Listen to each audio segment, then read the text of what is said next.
If you think negotiation is about confidence, charisma, or simply being good with people, Harvard has news for you. You've been negotiating wrong your entire life. Because the world's best CEOs, founders, and dealmakers don't win deals at the table. They win before the negotiation even begins.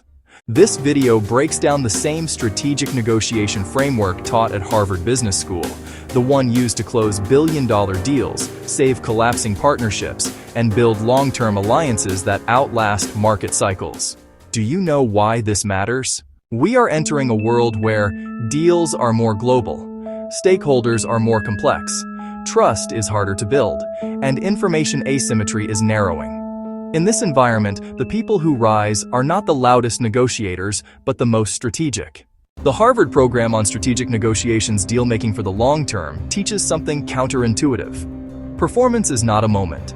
It's a system.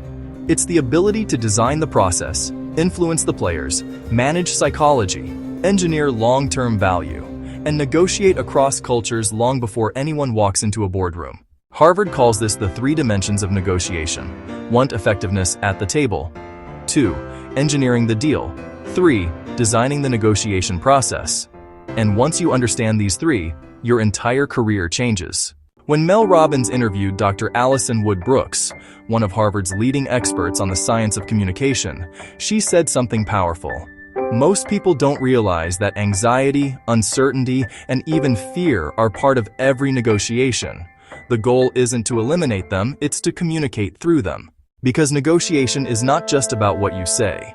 It's about how you regulate emotion, how you read the environment, how you shape the conversation, how you design the decision-making path. This is why the best negotiators are not the most confident.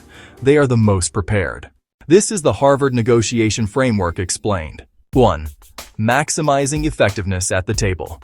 This is where amateurs focus 100% of their energy. Harvard says this is only 1/3 of what matters. It includes asking better questions, understanding interests versus positions, managing tension and ambiguity, knowing the psychology of influence, building trust without appearing weak. Great negotiators do not push. They guide. They create clarity by controlling pace, tone, structure, sequence. 2. Engineering the deal. Most people think a negotiation is about dividing value. Harvard teaches the opposite. The best deals are engineered, not divided. This means designing agreements that expand value for every party, align incentives, reduce risk, increase predictability, build longevity. This is how the biggest partnerships are created, not through pressure, but through joint problem solving. 3. Designing the process. The secret layer very few talk about. Before the negotiation, who should be at the table? What issues should be discussed first? Who influences whom? What information must be shared, withheld, or sequenced? Should negotiations be bilateral or multilateral? Where should it take place? What timeline leads to the best outcome? Harvard calls this negotiating the negotiation. By the time the conversation starts, 80% of the deal has already been shaped. How does this apply to cross-border and multi-party negotiations? Harvard emphasizes that global deal-making is a different skill entirely. Complex deals have conflicting incentives, multiple decision-makers, hidden power dynamics, cultural nuances, and regulatory constraints. The best negotiators learn how to build alliances, map stakeholders, understand cultural triggers, sequence commitments, manage long-term relationships, de-escalate tension without losing leverage. This is where many deals collapse, not because of the economics, but because of misaligned expectations and mismanaged relationships. But why does this matter to me or you? Whether you're a founder raising capital, an executive realigning strategy, a board member navigating conflict, a business development leader structuring deals, or someone negotiating daily in life and work, you need a system, not intuition.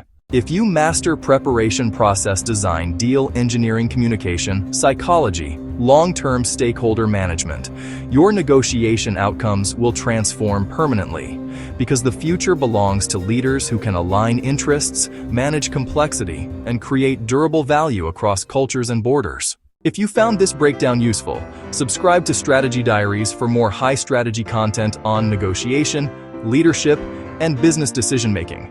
Next week, we dive into how CEOs negotiate behind closed doors, the framework Harvard doesn't publish online.